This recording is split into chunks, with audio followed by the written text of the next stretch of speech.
Assalamualaikum warahmatullahi wabarakatuh.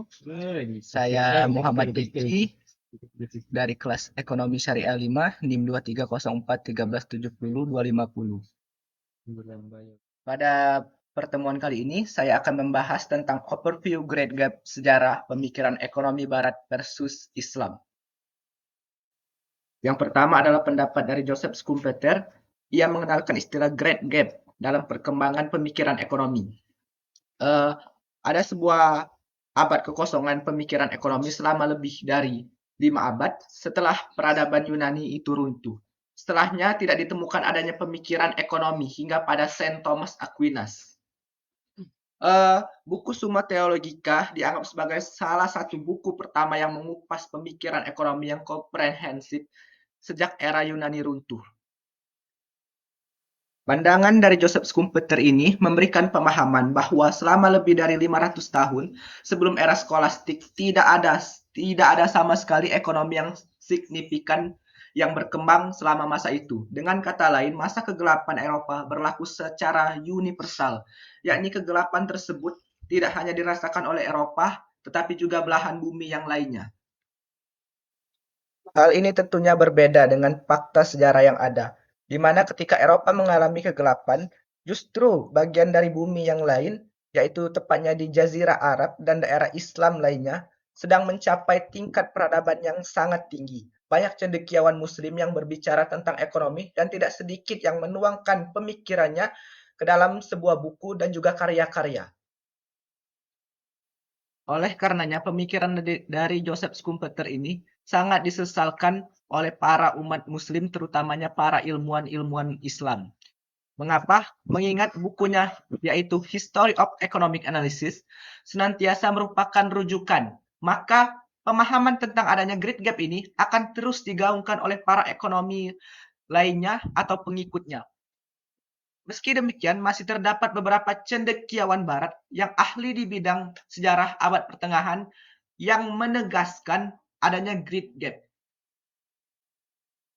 Pengaruh pemikiran cendekiawan Muslim terhadap perkembangan pemikiran di dunia Eropa abad pertengahan dimungkinkan melalui sejumlah hal, di antaranya yaitu penerjemahan pemikiran-pemikiran tokoh Muslim, pendidikan, petualangan, perdagangan, perang salib, diplomasi, dan juga ziarah religi ke Palestina.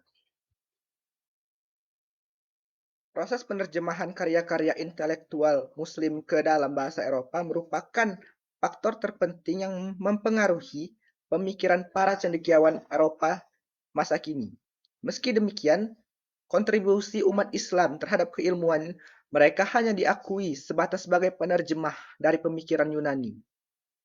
Dengan kata lain, bahwa pemikiran ulama Islam dianggap tidak ada yang original atau orisinalitas sehingga cendekiawan Barat merasa mereka tidak perlu untuk mencantumkan referensi ataupun kontribusi dari para ekonom-ekonom ataupun ilmuwan-ilmuwan Muslim, tetapi langsung merujuk kepada pemikiran Yunani kuno.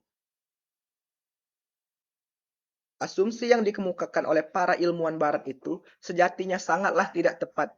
Karena apa?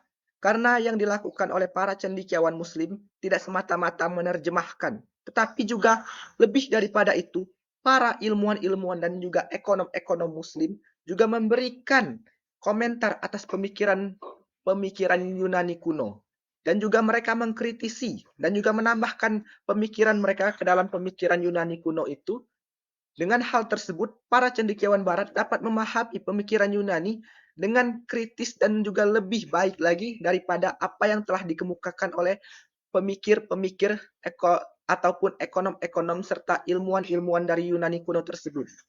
Karena itulah, sudah sepantasnya ilmuwan-ilmuwan Barat memberikan penghargaan lebih kepada ilmuwan-ilmuwan ataupun ekonom-ekonom Muslim. Karena berkat mereka lah ilmu pengetahuan terutama yang di bidang ekonomi itu dapat berkembang pesat seperti saat ini.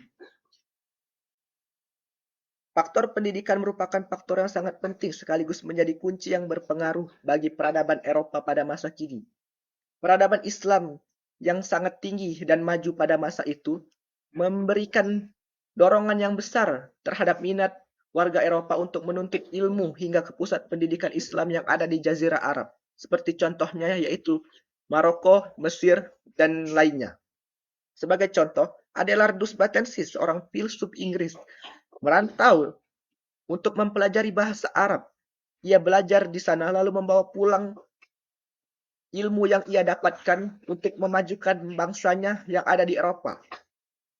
Bahkan bukan hanya itu saja, sejumlah bangsawan-bangsawan di Eropa pada masa lalu tidak segan untuk menyuruh putra-putri mereka untuk belajar ke lembaga-lembaga pendidikan Islam. Selain daripada faktor akademis, sektor perdagangan juga menyumbang kontribusi yang besar bagi pengaruh pemikiran Muslim ke cendekiawan Eropa, terutamanya dalam bidang ekonomi. Perdagangan Muslim dengan Eropa tidak hanya sebatas di wilayah selatan Eropa saja, seperti Italia dan Spanyol, tetapi juga mencakup keseluruhan wilayah Eropa pada umumnya. Sejumlah bukti menunjukkan bahwa para pedagang Muslim bahkan telah mencapai Rusia, Polandia, dan juga negara-negara Skandinavia lainnya. Baiklah, mungkin itu saja yang dapat saya sampaikan. Jika ada salah kata saya mohon maaf, kepada Allah saya mohon ampun. Saya akhiri, wabillahi taufik wal hidayah. Wassalamualaikum warahmatullahi wabarakatuh.